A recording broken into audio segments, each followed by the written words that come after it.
Programa anterior. Fomos crucificados com Cristo. O nosso eu antigo morreu, crucificado, e um novo homem ressuscitou em Cristo. Amém? Hoje com o pastor Joseph Prince. Sempre que você segue os caminhos do mundo e você usa qualquer coisa do mundo, você fica dependente do mundo. Lembre-se disso. Deus quer que dependamos dele. Aleluia. Mas porque o povo de Israel chegou a um ponto onde eles estavam dependendo dos filisteus, seus inimigos, para afiar suas ferramentas. E tinham que pagar.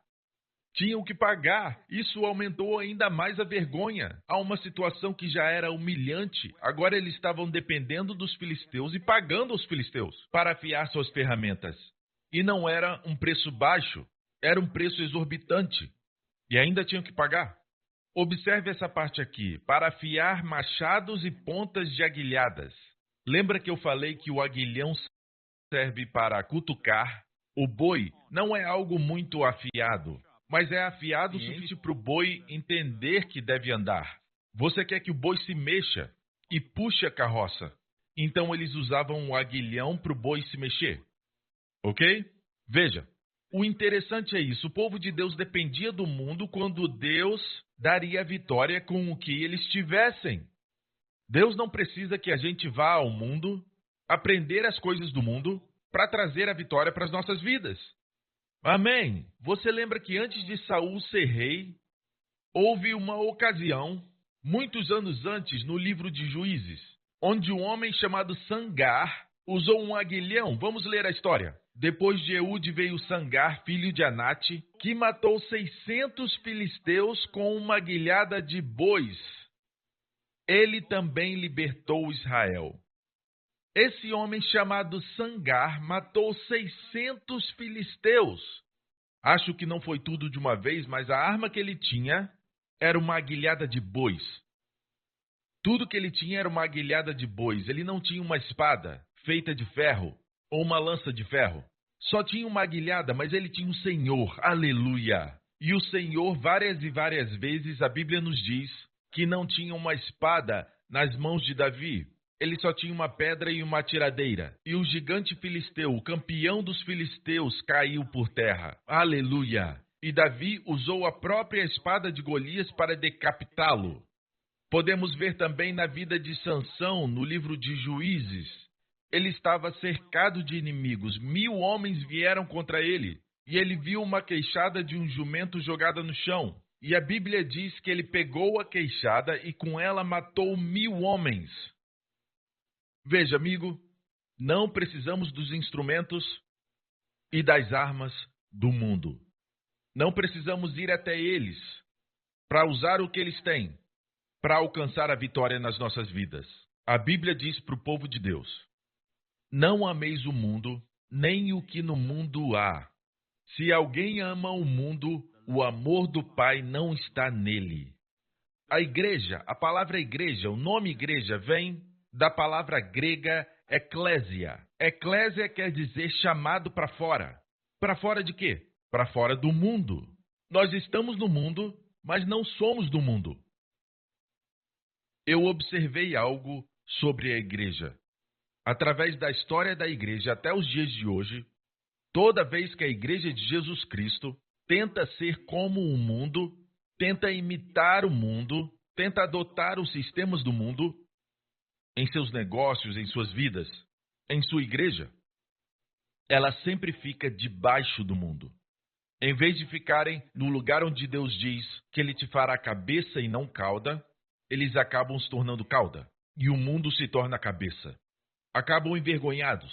Eles acabam em situações debaixo do castigo de Deus. Muitas vezes, nessa área, quando a igreja tenta ser como o mundo, a mão de Deus pesa, especialmente nessa área, na vida da igreja. Então, amigo, eu só quero te lembrar que quando olhar para as nossas vidas, nós somos aqueles que foram chamados para fora. Nós temos que ficar nesse mundo, não temos que estar separados como um ermitão, pessoas que adotam um ascetismo, que rejeitam uma vida social normal. Eles vão para um lugar para ficarem sozinhos e não pecarem. Não, quando você vai, você ainda leva a sua carne. E ainda vai pecar.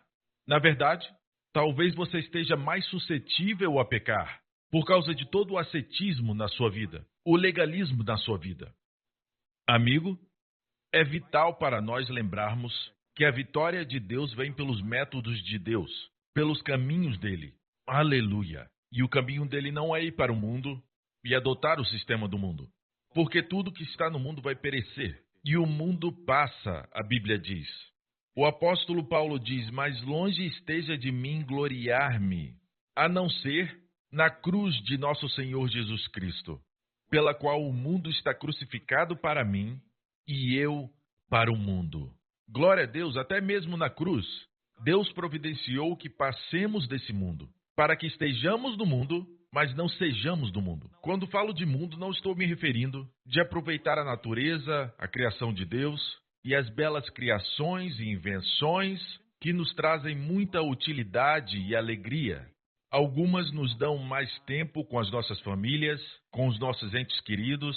Tudo isso é bom, glória a Deus. Mas as coisas que são do mundo, mas aquelas coisas que causam a concupiscência da carne, a soberba da vida, a concupiscência dos olhos, geralmente envolve pecados sexuais ou até mesmo tentar ganhar muito dinheiro. Em vez de Deus ser a sua busca, Jesus ser a sua ocupação. Em vez de tentar conhecê-lo mais, você está correndo atrás de coisas do mundo. Mas o mundo só tem isso para oferecer. E isso é perigoso, porque no deserto, essas foram as 3 áreas que o diabo tentou Jesus: a concupiscência dos olhos, concupiscência da carne e a soberba da vida. O mundo glorifica o orgulho, mas Deus glorifica a humildade. A Bíblia diz, humilhai-vos, pois, debaixo da potente mão de Deus, para que a seu tempo vos exalte. Não podemos ser uma igreja mundana. Ser mundano não é uma questão de vestimenta, as roupas que você veste, ou sua aparência. Amigo, isso não tem nada a ver com o mundo. O mundo é a concupiscência da carne, a concupiscência dos olhos, tentar fazer muito dinheiro, essa é a sua busca na vida, e tentar ganhar rápido. O orgulho, a soberba da vida, tudo isso é do mundo. E qualquer coisa, qualquer invenção que venha do mundo que te dá essas coisas, você sabe que é do mundo. São os filisteus, tentando invadir a sua vida para roubar a sua herança, porque Deus te colocou no lugar mais alto que o mundo. O Senhor teu Deus te exaltará sobre todas as nações da terra, e todas essas bênçãos virão sobre ti e te alcançarão. A primeira coisa que ele faz, antes de as bênçãos te alcançarem, é te exaltar. E isso serve para nós. A promessa para o povo de Israel, em Deuteronômio 28, é a nossa realidade. Estamos assentados em Cristo nos lugares celestiais. E somos abençoados com todas as bênçãos espirituais nos lugares celestiais em Cristo. Glória a Deus! E essas bênçãos espirituais são sabedoria que se transforma em coisas materiais também. E espirituais não quer dizer que são apenas coisas celestiais. Não, são bênçãos espirituais, porque tudo que você viu que o povo de Israel tinha, até mesmo no natural, tudo que acontecia com eles, que os fazia andar em favor e prosperidade, era por causa da bênção espiritual. A sabedoria, por exemplo, ou a bênção de favor espiritual, ou o poder espiritual para obter riqueza, que está em Deuteronômio 8:18. Tudo isso está na Bíblia. Deus não disse eu te dou riqueza, ele disse eu te dou a capacidade. Essa capacidade vem de Deus, lhes dá a capacidade de produzir riqueza. Amém? Glória a Deus. Temos que discernir o que é do mundo e o que não é do mundo. Recentemente alguém falava comigo sobre a impressora de Gutenberg, me perguntando, e se uma invenção do mundo atual é, na verdade, a impressora de Gutenberg, e a igreja não está se aproveitando disso? Eu disse, é simples. Se algo é uma criação que vem de Deus, Deus deu a ideia, vai ter as impressões digitais de Deus. Temos que ter cuidado. Será que é a impressora de Gutenberg ou é o novo carro de bois dos filisteus? Você se lembra que os filisteus colocaram a Arca do Concerto em uma carroça para devolvê-la para Israel? Depois de serem afligidos com pragas, por 7 meses, a Arca do Concerto estava no território dos filisteus e uma cidade após a outra foram atingidas com pragas e pragas. A Bíblia diz com hemorroidas, uma tradução diz tumores. E depois teve uma invasão de ratos que destruíram toda a colheita deles. E finalmente perceberam que tinha a ver com a Arca da Aliança, que tinham em sua posse. E então a colocaram sobre uma carroça para enviar de volta a Israel. Veja, Deus permitiu que fizessem isso, mas quando Davi tentou fazer isso, qual foi o raciocínio de Davi? Davi estava familiarizado com o ensino na Torá, porque a Torá foi dada antes mesmo de Davi existir. Davi sabia que só os sacerdotes, os levitas, podiam carregar a arca nos seus ombros. Mas Davi talvez pensou, nada aconteceu com os filisteus, quando eles usaram o carro de bois para levar a presença de Deus. Era algo espiritual, a presença de Deus. Mas a carroça é do mundo. E a carroça era algo que podia acelerar e facilitar as coisas.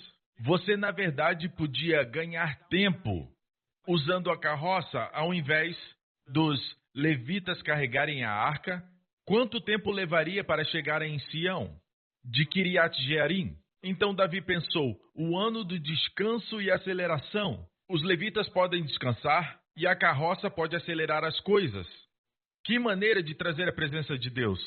Mas não, resultou em morte. Quando os filisteus fizeram, ninguém morreu, porque eles não sabiam da verdade. Quando o povo de Deus fez, houve morte.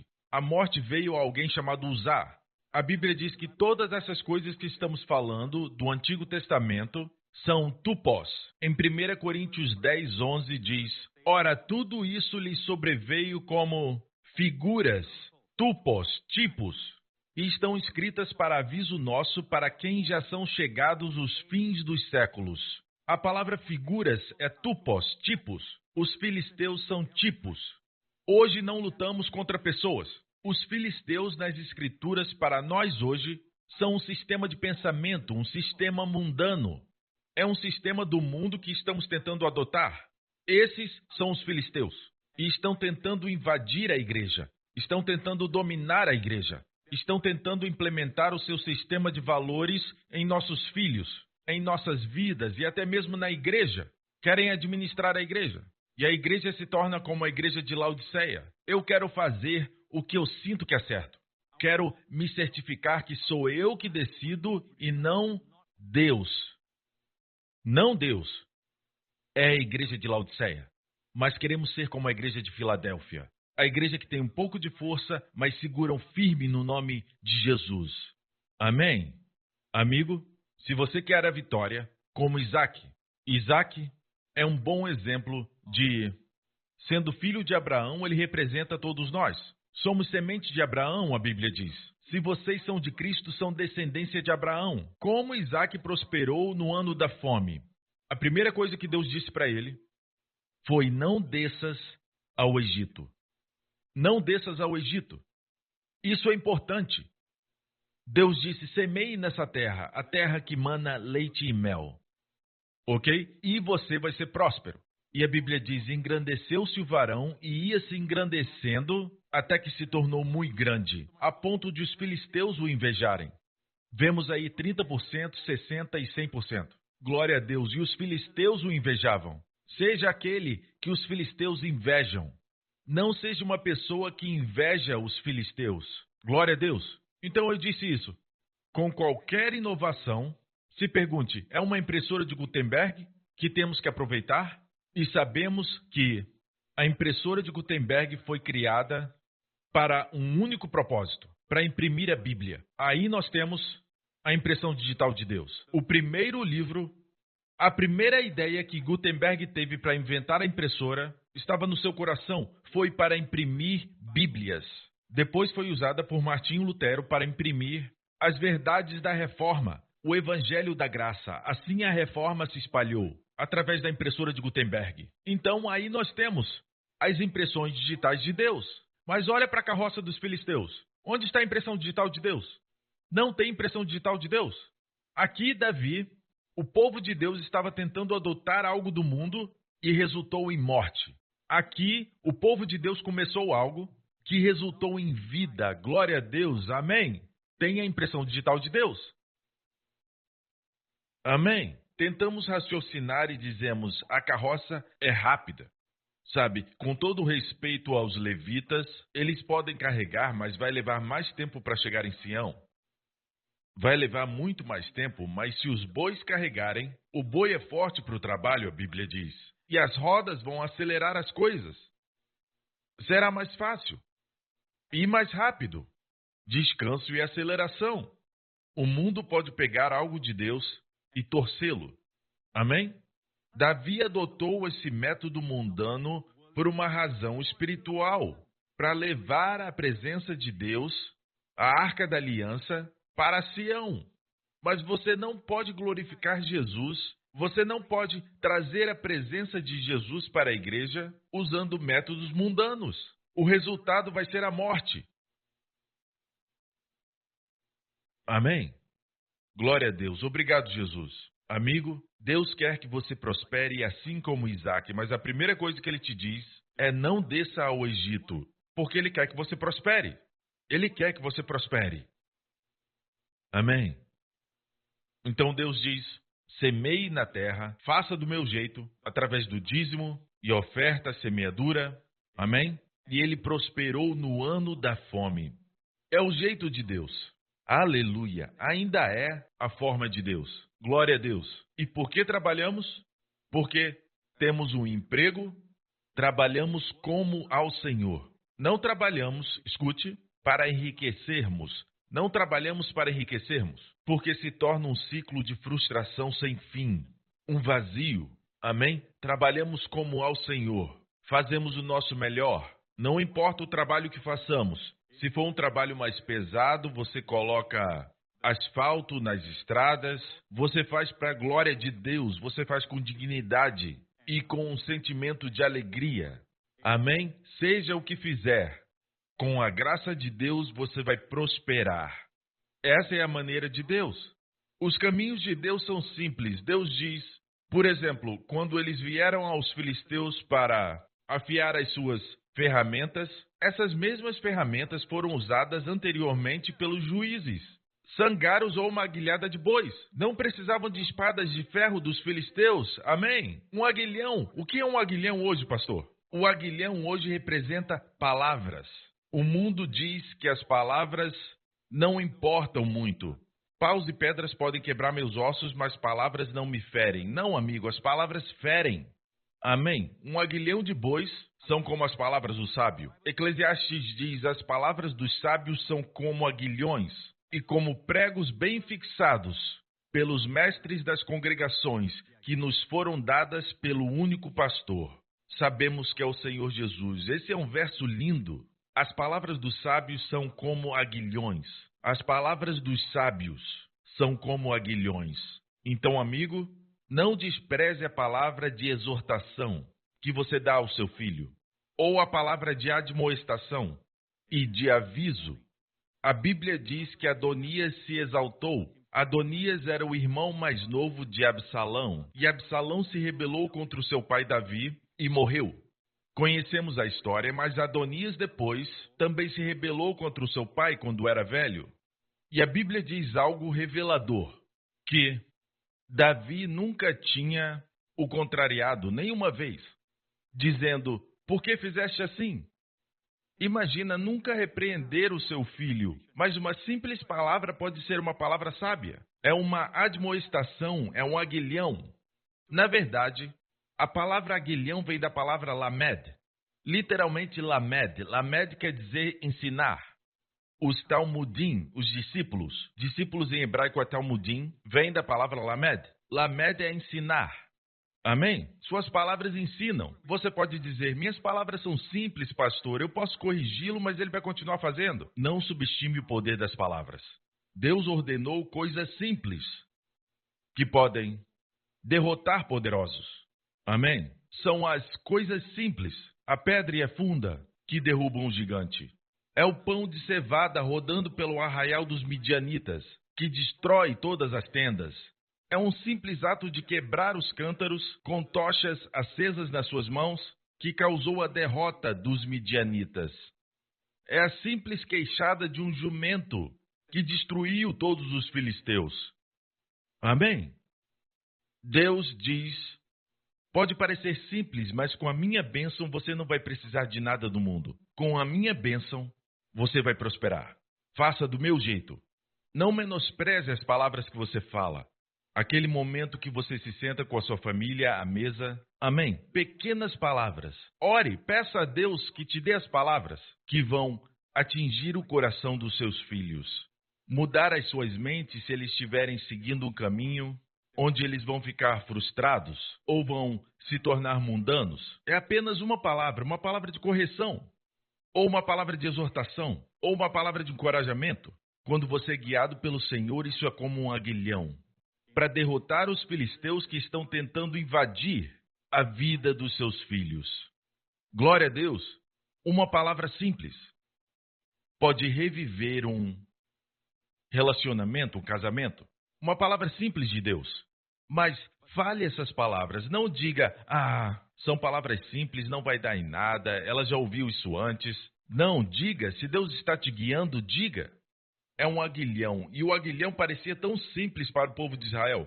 Eles levavam para os filisteus afiarem, não percebiam que nas mãos de Deus, amém?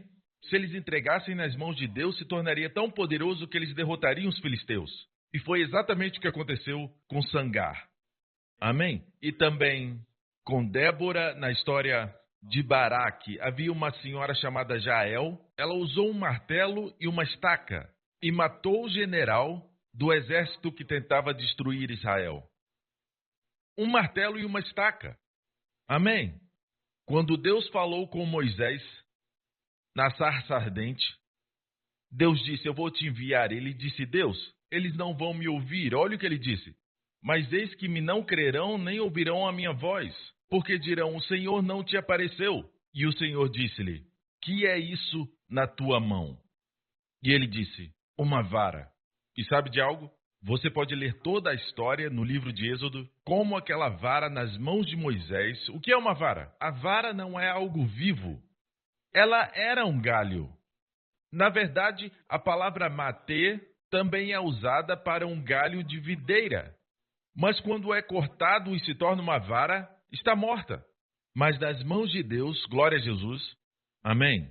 Quando usa uma coisa simples e confia em Deus, não é a coisa, mas é a bênção do Senhor. Não é por força nem por violência, mas pelo meu espírito, diz o Senhor. Amém? É pela graça de Deus. Não são por essas coisas. Deus disse, o que é isso na tua mão? Deus nunca pediu por coisas simples fora das suas possessões, de fora das suas capacidades. Mas ele pergunta, o que você tem?